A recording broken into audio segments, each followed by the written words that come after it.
Sejam bem-vindos à Câmara Municipal de Ponte Lima, à apresentação da revista Ponte Lima, do passado ao presente, rumo ao futuro. Vamos iniciar esta sessão. Temos aqui algumas cadeiras livres à frente. Convidamos quem quiser sentar, façam favor, por favor, para acompanhar esta sessão. Este é o 8º volume, é temático, dedicado aos arquivos de família, a figuras ilustres e a casas nobres do concelho de Ponte de Lima. Mas antes de conhecermos ao pormenor esta 8ª edição, vamos começar com um momento musical. Convidamos o duo Conexão para esta cerimónia. A Cândida e o Daniel interpretam, portanto, temas intemporais, digamos que dão uma nova roupagem a temas que foram grandes sucessos, e vão assim começar com I Don't Want to Talk About It, na abertura então desta sessão, para apresentarmos o 8º volume da revista Ponte de Lima, do passado ao presente, rumo ao futuro.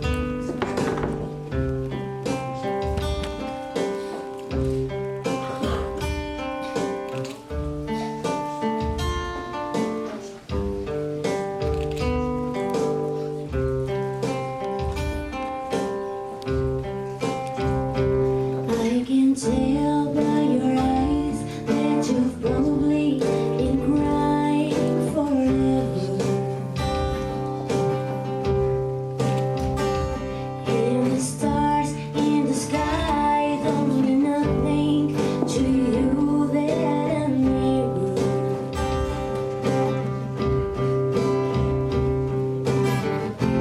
I don't wanna talk about it. How you broke my heart. If I stay here just a little bit longer, if I stay here, won't you listen to my heart? Oh, my heart. If I stand all alone with the shadows, hide the colors of my heart. Blue for the tears, black for the night. Well, the stars in the sky don't mean nothing to you, they're a mirror.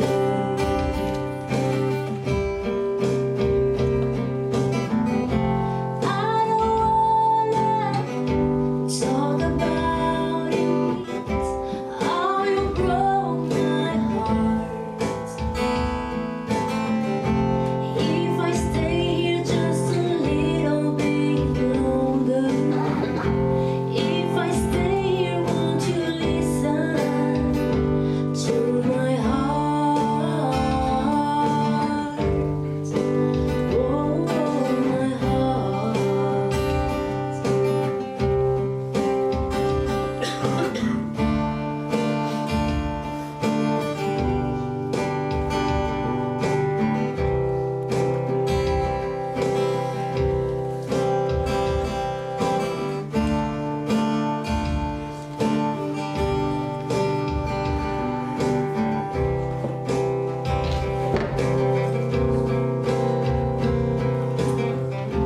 I don't wanna talk about it. How you broke my heart. If I stay here just a little bit longer, if I stay here, won't you listen to my heart? Oh, my heart. My heart.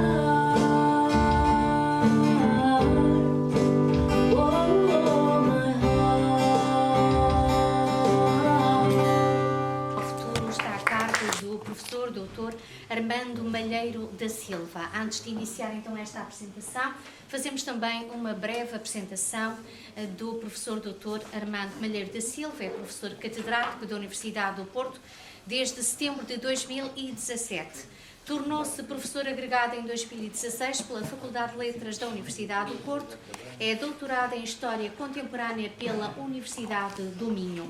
É licenciado em História pela Faculdade de Letras da Universidade do Porto, em Filosofia, pela Faculdade de Filosofia e Ciências Sociais da Universidade Católica de Braga, ambos desde 1980. Concluiu o curso de especialização de bibliotecário e arquivista da Faculdade de Letras da Universidade do Porto nesse mesmo ano. Atualmente é professor no curso de Ciências da Informação do Departamento de Ciências da Comunicação e de Informação da Faculdade de Letras da Universidade do Porto, coordenador do Grupo de Cultura Digital do CITICEM e diretor do Programa Doutoral em Informação e Comunicação em Plataformas Digitais. Publicou 8 artigos em revistas especializadas, orientou 15 estudos de doutoramento e 4 como co-orientador, orientou ainda 18 dissertações do mestrado e co-orientou 14 dissertações. Vai então hoje apresentar-nos esta revista Ponte Lima, do passado ao presente, rumo ao futuro. Minhas senhoras e meus senhores, do professor doutor Armando Malheiro da Silva. Começo por saudar o Presidente, não estou a ver o nome, o Vice-Presidente, Dr. Paulo Sousa e o Executivo Municipal, a doutora Cristiana Freitas, que me convida para estas, já não sou um estreante aqui nestas apresentações, já são outras. E, enfim, um convite que me seja dirigido de Ponte Lima, eu logo aceito, mesmo que eu tenha que fazer alguns malabarismos da agenda, mas, enfim, é com todo o gosto, eu sinto-me em casa e faço com muito gosto. E a todos os presentes, aos autores que colaboraram, deem mais este número. Eu vou fazer aqui apresentar uma revista, pode parecer uma coisa fácil. Eu vi, aliás, uma das últimas apresentações foi feita, aliás, pelo Dr. Miguel Aires de Campos Tovar, que está aqui presente, como autor, fez um discurso lindo, escrito e tal, e não é fácil, porque uma revista tem vários produtos de investigação. Um livro é uma monografia, tem reportação de uma investigação, é compacto. A revista pode até variar muito, portanto, apresentar uma revista é uma tarefa que reputo difícil e eu acho que não vou corresponder às expectativas. Enfim, lá estou a cumprir a minha missão, dizendo que não é fácil, mas ao mesmo tempo é algo que suscita várias questões. E estar a fazer uma apresentação de uma revista é algo de celebração. Começa a ser o primeiro ponto. Temos que celebrar isto. Porque hoje, 2022, publicar revistas, é certo que eu fui fazer a minha investigaçãozinha de trabalho de casa, esta revista está no OGS, mal seria se não estivesse, está-se a rir o Dr. Paulo, mal seria se não estivesse, está, e está muito bem, porque a revista está online e é vista em todo lado. Mas manter essa publicação em papel, com a qualidade gráfica que ela tem, que é uma qualidade excepcional. Se compararmos com o quadro de publicações locais, regionais, municipais da região. Temos, por exemplo, para poder fazer uma comparação que me parece possível, até porque muitas já deixaram de se publicar, temos a Braca Augusta, temos os trabalhos históricos, o Boletim de Trabalhos Históricos de Guimarães, que também está no OGS, mas a Braca Augusta não está no OGS. A revista que eu dirijo, da Santa Casa de Misericórdia, e está aqui alguém ligado à Misericórdia e ao próprio provedor, o Ave, que é meu amigo, não tem sido possível ainda, mas é algo que eu venho sempre insistindo, que as revistas passem também para o digital e se mantenham até onde for possível em papel. É um ato de coragem, eu vou dizer, porque estamos numa época em que, enfim, não são os custos, mas depois também aquela relação de custo-benefício. Será que vê, e as pessoas não se apercebem também, ou está-se a perder a sensibilidade para apreciar este produto, que é o produto analógico ou físico em papel, como algo que é também um produto estético. E é mais do que um produto, é também um produto turístico. E essa é uma marca que esta revista tem, se comparar com as outras. Tem belíssimas fotografias, sempre teve. Eu trouxe o primeiro só para... O primeiro está aqui, e há uma continuidade, há uma linha gráfica que se mantém com uma coerência que é também importante. Portanto, antes de apresentar os artigos, tenho que falar da revista. Se estou a apresentar uma revista, tenho que falar da revista. E, de facto, e não estou a trazer aqui, os brasileiros têm uma expressão que eu adoro, que é rasgar seda. Não estou a rasgar seda ou a fazer um elogio de gratuito. Estou a apreciar um produto que, de facto, não é fácil manter e que cumpre uma outra função que as revistas hoje terão que ter, que é a função de repositório de estudos monográficos.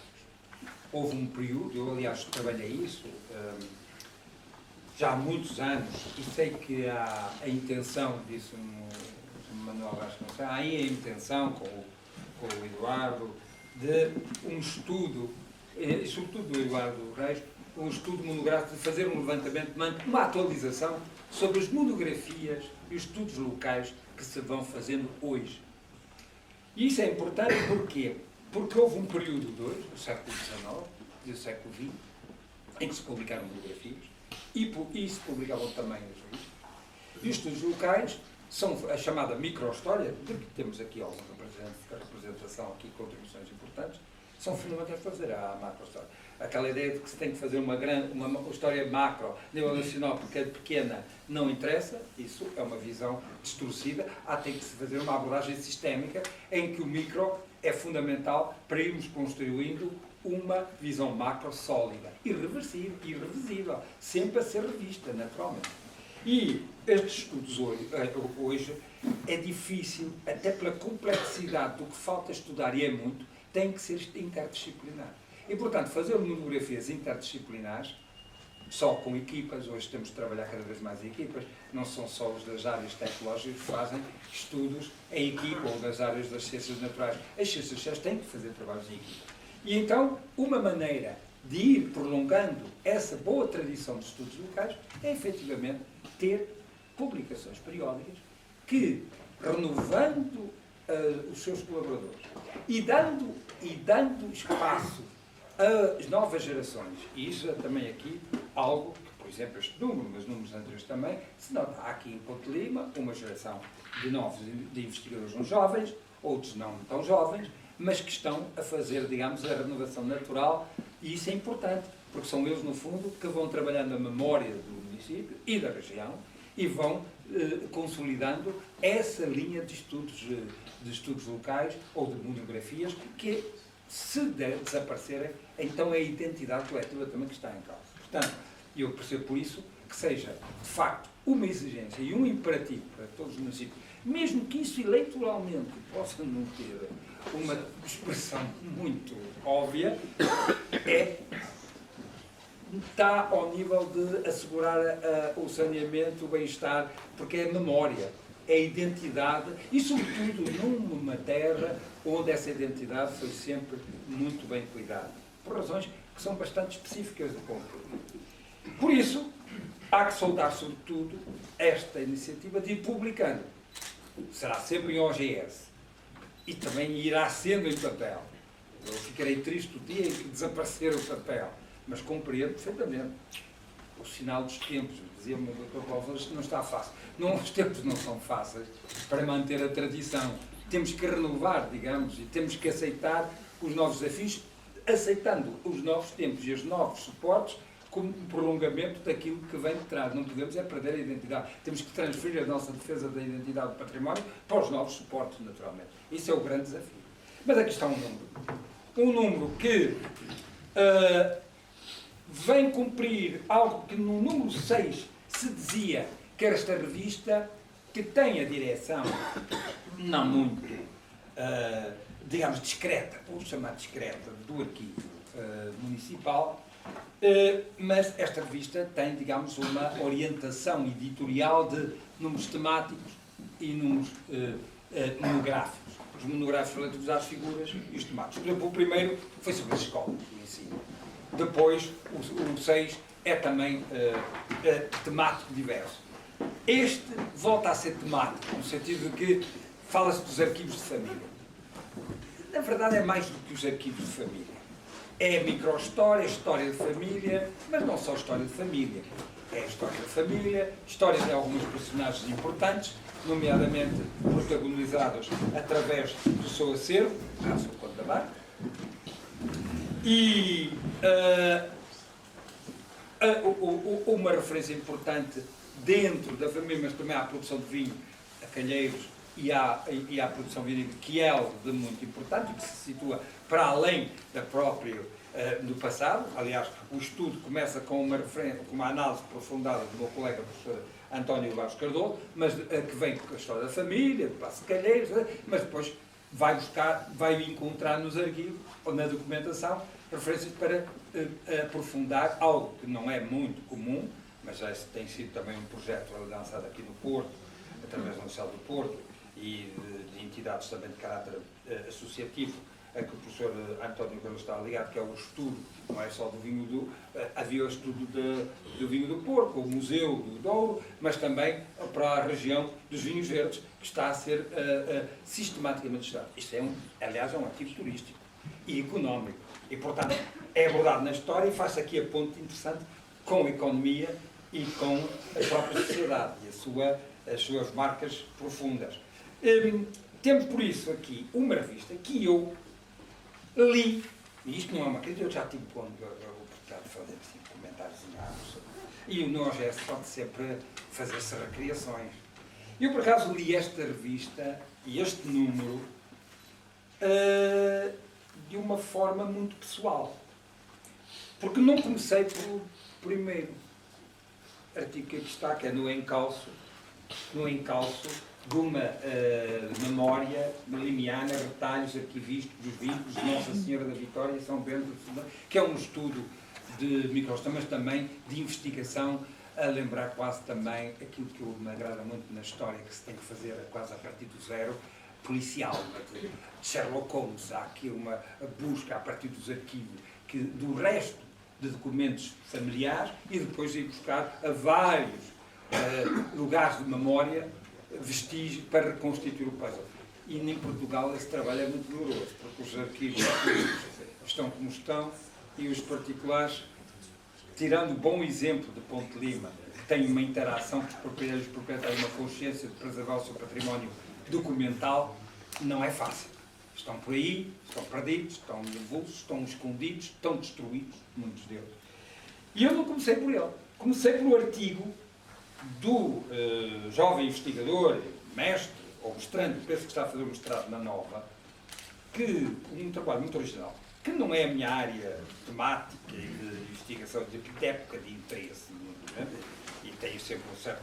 Mas e aprecio exatamente por isso, porque trata-se do estudo medieval, e no estudo medieval as fontes, não são muitas, mas foi um bom caso de que as fontes têm que ser revisitadas muitas vezes e relidas para se extrair delas o néctar que elas ainda têm, que é a ação da nobreza medieval no atual Conselho de Ponte de Lima, um estudo com base nas Inquisições Gerais do século XIII.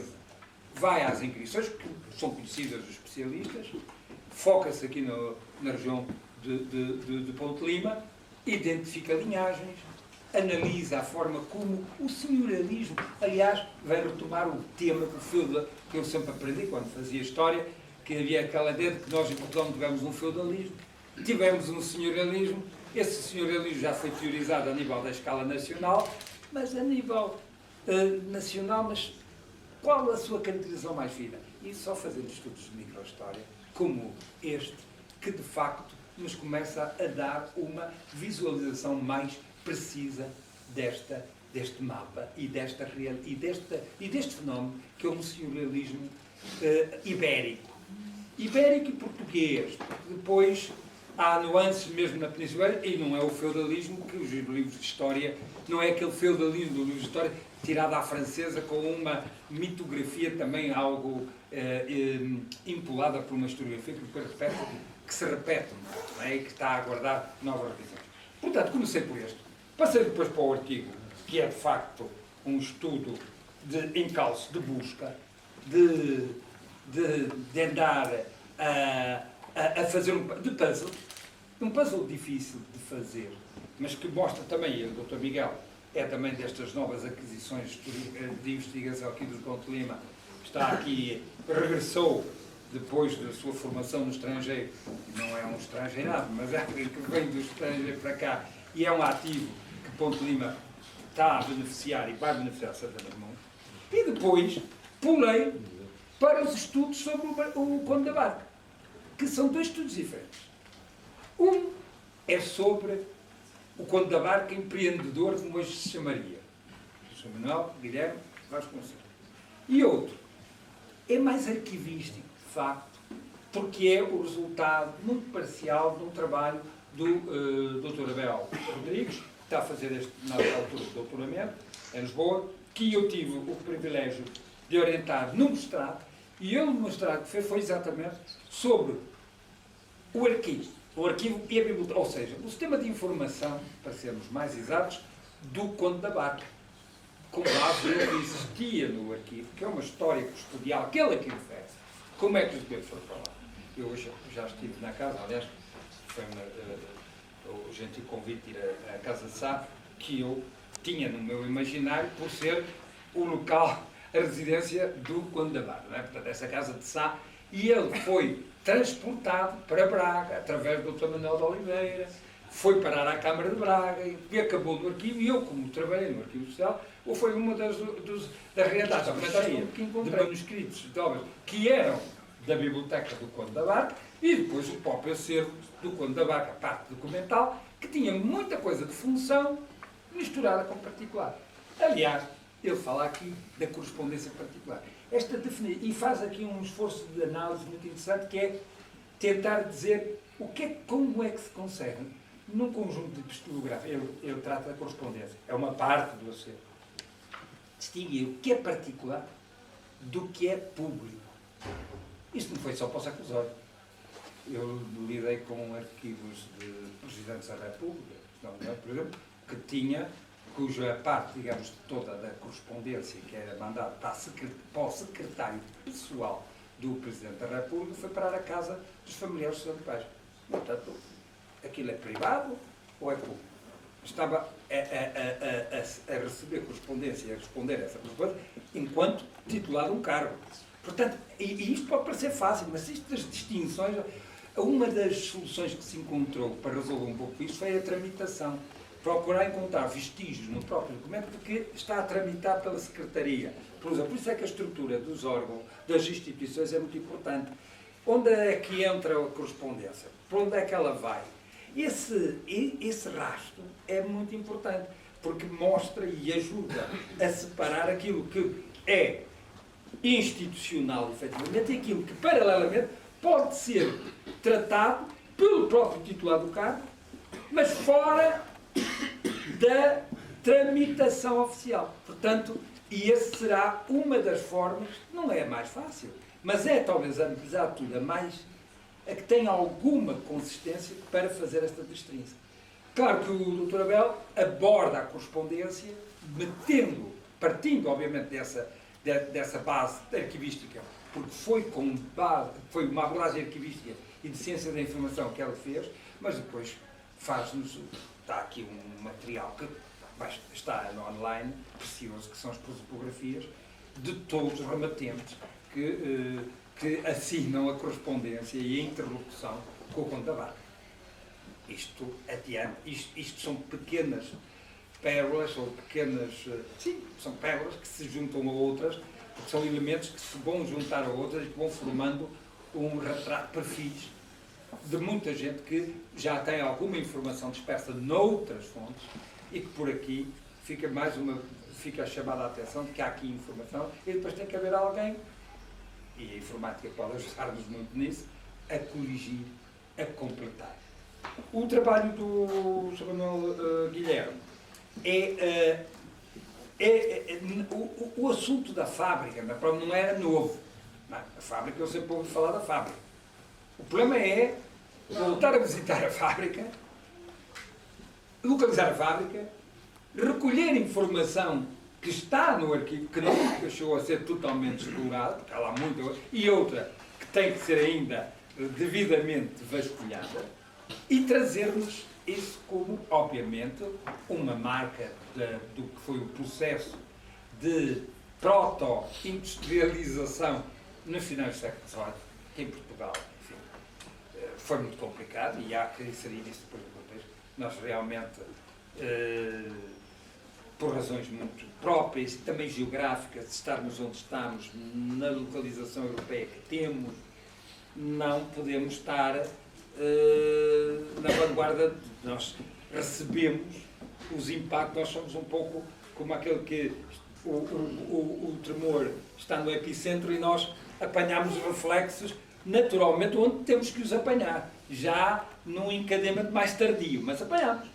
Só que depois todo esse processo, todo este processo, que este artigo documenta, nos alvores da Revolução Industrial, vamos precisar de percorrer o século XIX todo e ir até ao fim do século XIX, princípio, para termos finalmente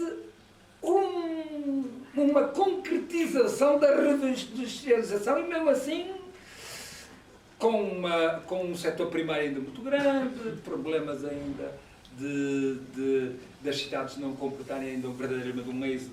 Todos aqueles fenómenos que aconteceram com a industrialização em Inglaterra, nós só vamos passar a tê-los a partir de finais e início do século XX. Portanto, a nossa Revolução Industrial. Mas aqui está documentado aquilo que não foi só o Conde da Barca, que faz parte, obviamente, de uma elite, que é uma elite nacional, que vai também ter outros pontos onde essa proto-industrialização acontece, mas depois vem todo um processo complicado, as invasões francesas, a Revolução Industrial, a Guerra Civil, o acerto do constitucionalismo monárquico que vai levar de 34 até vir o Fontes, e depois vem o Fontes, e então a Fontes é que põe um bocado de ordem. Portanto, vejam, com isto, somando anos, o que foi o entrar no trilho do progresso. Depois temos o trabalho, foi assim que eu li, não é esta a hora, mas eu estou a ser um bocadinho rebelde. O trabalho do professor António Carlos, como especialista que é, e que vem mostrar várias coisas, de que a importância da interdisciplinaridade e a importância de certos temas que muitas vezes são tratados de forma muito espartilhada. Se fala de vinho, vai-se buscar um enólogo, não se vai buscar um historiador. Se calhar valia a pena. Hoje já sei que se vai buscar um historiador. Mas há uns anos é só o enólogo, porque é por provar o vinho e pronto. Quer dizer, essa é uma visão muito parcelar que as investigações que o professor André com a sua equipa vem fazendo, descobrindo que afinal estas casas senhoriais aqui no Ponte Lima e noutros concelhos têm vestígios de uma produção que já tinha um caráter, não é industrial, no sentido que usamos do industrial, mas é económica e já é uma produção de alguma escala. Portanto, para fazer dinheiro, para se tornar, digamos, as próprias casas sustentáveis. E o interessante é que toda essa economia do vinho, que teve os seus períodos, que depois teve a sua crise com a imigração, os anos 50, 60, etc., e com digamos, o êxodo das elites para os grandes centros e o abandono da ruralidade, do campo, retomou e os concelhos, onde essa ruptura não aconteceu, para ter um caso muito especial, lá temos de novo, e lá temos essa economia a florescer, e depois, apoiada em documentação que não se descobriu, e que nos mostra e que nos permite traçar uma linha muito interessante de ver o que é que já se fazia, as castas, que no fundo castas que agora se revalorizam e que entram numa nova escala, obviamente, e numa outra rede comercial. E depois, para o fim, li a elite à mesa, do antropólogo Álvaro Campelo. Primeiro pus o vinho e depois ponho as receitas.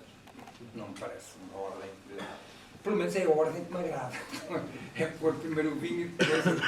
Este das receitas é muito interessante porque agora estamos num... Calhou bem.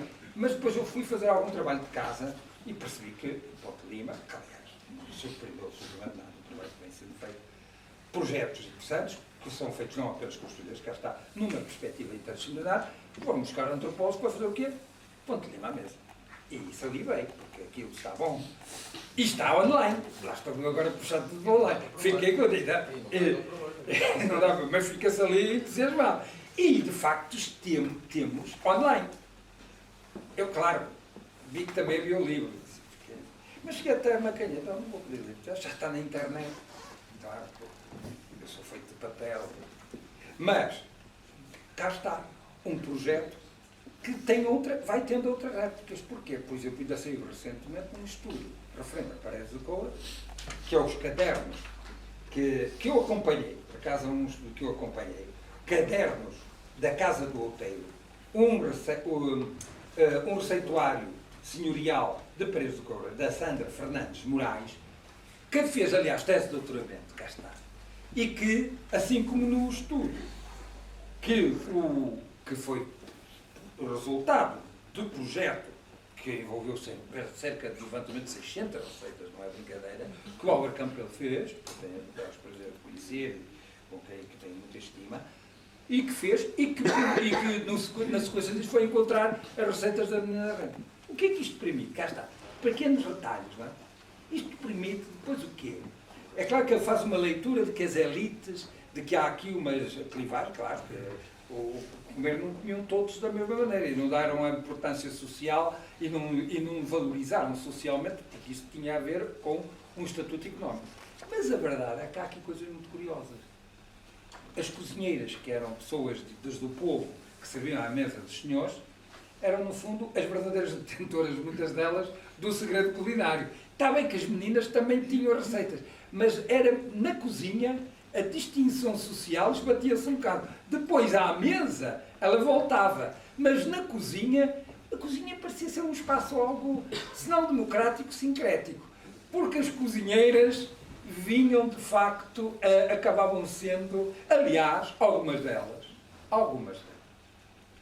ficaram depositárias da tradição conventual feminina, no caso da doçaria, como temos vários casos no país. Que ainda hoje algumas doçarias, como estou a lembrar de Tentuga e outras, foram deixadas por uma freira, a sua empregada, que depois saiu do convento, quando foi extinto. Esta malha obriga uma análise sociológica e antropológica um bocadinho mais complexa do que o próprio Álvaro aqui acabou por não, talvez por um limite, por explorar. Mas ele chama isso, e diz, e eu estou de acordo, à mesa a distinção social. Mas depois também diz que as empregadas, as cozinheiras, a pessoa que vinham para as casas e que depois saem com um receituário e espalham aquilo que as próprias senhoras também registavam nas suas receitas, mas depois saber se as receitas eram só das senhoras ou eram das empregadas, fica um pouco nebuloso, porque depois as receitas que eles foram colher aqui pelo Conselho não foi nas casas senhoriais só, foi por todo o lado.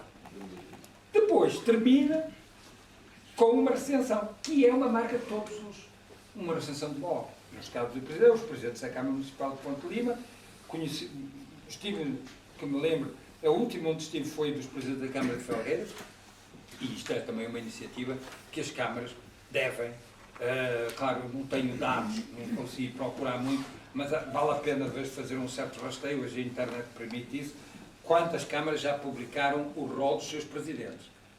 Se calhar não foram muitas. Se não foram muitas é pena, porque isto era obrigatório. Ter uma obra, claro, porque Lima nisso está sempre à frente, não tem problema. Pode aparecer depois outro conselho que também ou já se antecipou ou vai atrás, mas isto é obrigatório, isso faz parte da memória. Isto era a velha ideia dos anais que a Dona Maria II, em 1844, por aí, mandou que todos os municípios tivessem, que era um registro dos atos mais importantes e das figuras que estavam à frente ou que eram encarregues da governança local. Já a Dona Maria II comprou, isto é o cumprimento do mandato de Dona Maria II. Temos alguns anais para trás. Mas, exato, mas depois convertida em revista monográfica. Bom, se calhar desapontei-vos, não trouxe um texto, mas trouxe-vos a minha leitura e a minha satisfação por ver este trabalho. Claro que esta revista, eu para terminar, posso confidenciar algumas considerações. Sabendo que o Arquivo Municipal está por trás disto, claro que eu pensei, porque é que também não há mais visibilidade, mas aí disse, bom, a visibilidade vai para a net. O arquivo tem que, por exemplo, dar conta, e cada vez de forma até bem forte, de um trabalho excepcional que vem fazendo na interação com os detentores de património documental do município. É um trabalho que não é noutro conselho fez também, está-se a seguir esta trajetória, estou a pensar em Penafiel, mas a nível do panorama, eu aliás estou a orientar uma tese de doutoramento sobre a representação da documentação, da informação nos arquivos em plataformas digitais, o acesso à informação em plataformas dos arquivos públicos, incluindo os municipais. E o panorama não é famoso, e a doutora Cristiana, que é uma especialista da área, sabe que isso não é. E, portanto, há aí que fazer, há aí muito a fazer e levar as boas experiências ao resto do país. E não ficarmos, como às vezes vejo alguns arquivistas, num ou noutro conselho, aqui por acaso da história do Alto Minho, acantonados a fazer excelente trabalho e a visibilidade desse trabalho não ser ainda contagiante, como deveria ser, para muitos, até para municípios das grandes áreas metropolitanas, onde há um déficit. Eu vivo numa cidade, Braga, que ao nível arquivístico, não vou dizer está na idade da pedra, tem um arquivo histórico antigo, mas não pode ser só um arquivo histórico com atas e com pergaminhos e com documentos do século XVI. Tem que ser muito mais do que isso. Ou ser um arquivo que também ainda assegura a publicação da Braga Augusta num formato muito clássico. Isso não chega. Há que inovar e há que ser o fator também de contaminação. Agora estamos, parece que já vou passar a pandemia. Creio que é tudo. Obrigado. Nada. Vou seguir os passos ali do Dr. Miguel, que fez muito bem uma obra escrita, mas não fez menos bem do que fez aqui o professor, nos alegra sempre com as suas palavras.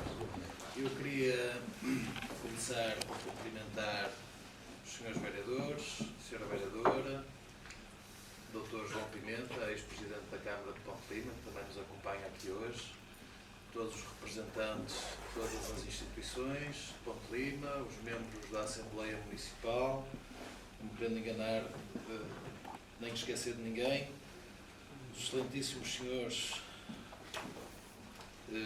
Dr. Armando Balheiro da Silva, sempre um prazer tê-lo cá connosco, Dr. Miguel Aires de Campos Tovar, natural de Ponte Lima, que não estando em Ponte Lima, vai estando mais em Ponte Lima do que aquilo que possivelmente pretenderia, mas muito bem, é sempre muito bem recebido aqui, Dr. Gonçalo Vidal Palmeira, Dr. António Barros Cardoso, Dr. Manuel Guilherme Vasconcelos, Dr. Álvaro Campelo, autores dos artigos desta publicação, bem como o Dr. José Velho Dantas, que também nos acompanha aqui hoje.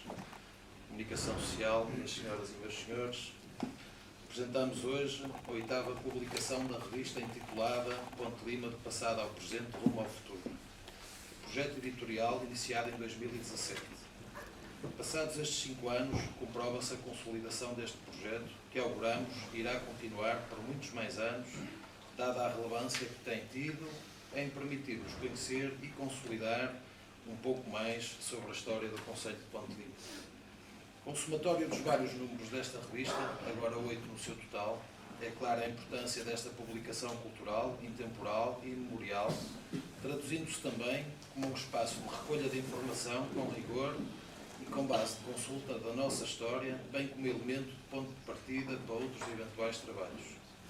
Nestas publicações, conta-se a história de Ponte Lima e do seu território, dos seus vultos e dos seus monumentos, como aliás refiro na nota introdutória deste livro. Para conhecermos a história de Ponte Lima nas suas múltiplas vertentes, contamos sempre com a colaboração prestigiosa dos autores e investigadores interessados nesta terra e nas suas gentes, do passado e do presente. É através das suas investigações e artigos que ficamos a conhecer sempre mais um pedaço de Ponte Lima, das vivências e das relações interpessoais. Esta publicação vem dar mais contributos para que fiquem compilados alguns artigos referentes ao nosso património material e também ao imaterial. Este número em particular evidencia-se na importância dos solares existentes do concelho, um património valioso que o município de Ponte Lima tem capitalizado através da promoção do turismo de habitação. Ponte Lima é, aliás, hoje um concelho reconhecido como uma referência nacional neste setor, constituindo-se como o berço dos solares de Portugal. Deixo aqui uma palavra de agradecimento a todos aqueles que deram de alguma forma o seu contributo para que este número fosse editado, assim como ao Sr. Professor Dr. Armando Malheiro da Silva, pela magnífica apresentação desta obra. Isto já estava escrito, Sr. Professor, mas eu não tinha dúvidas nenhuma. Ia ser mesmo, por isso. O município de Ponte Lima e, em particular, o Arquivo Municipal de Ponte Lima vão continuar a trabalhar para garantir o selo de qualidade desta revista e para que mais interessados possam juntar-se a nós, pois os temas a ser retratados nas próximas publicações são infindáveis. Queremos continuar a editar esta revista para vos continuar a trazer à luz do nosso tempo mais história e mais conhecimento sobre o nosso conceito, apontando sempre rumo ao futuro numa ligação intertemporal que nos define enquanto povo e nos irá continuar a definir como comunidade, agora que nos aproximamos cada vez mais dos 900 anos do Foral de Ponte Lima. A todos, muito obrigado. Deixo ficar aqui este mote. Efetivamente, os 900 anos do Foral de Ponte Lima será mais um momento determinante para a nossa história.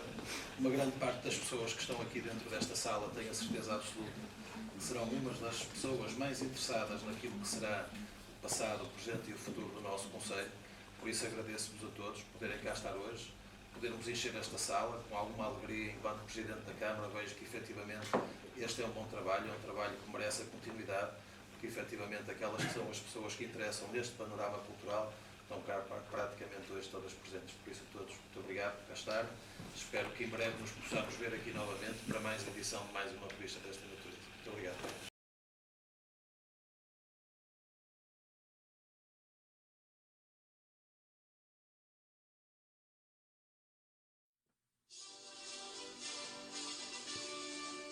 Nasci à beira do rio Lima, rio saudoso todo cristal. Daí a angústia que me vitima, daí deriva todo o meu mal. É que das terras que tenho visto, por toda a parte por onde andei, nunca achei nada mais imprevisto. Terra mais linda nunca encontrei. São águas claras sempre cantando, verdes colinas, alvor de areia, brancas ermidas, fontes chorando na tremolina da lua cheia.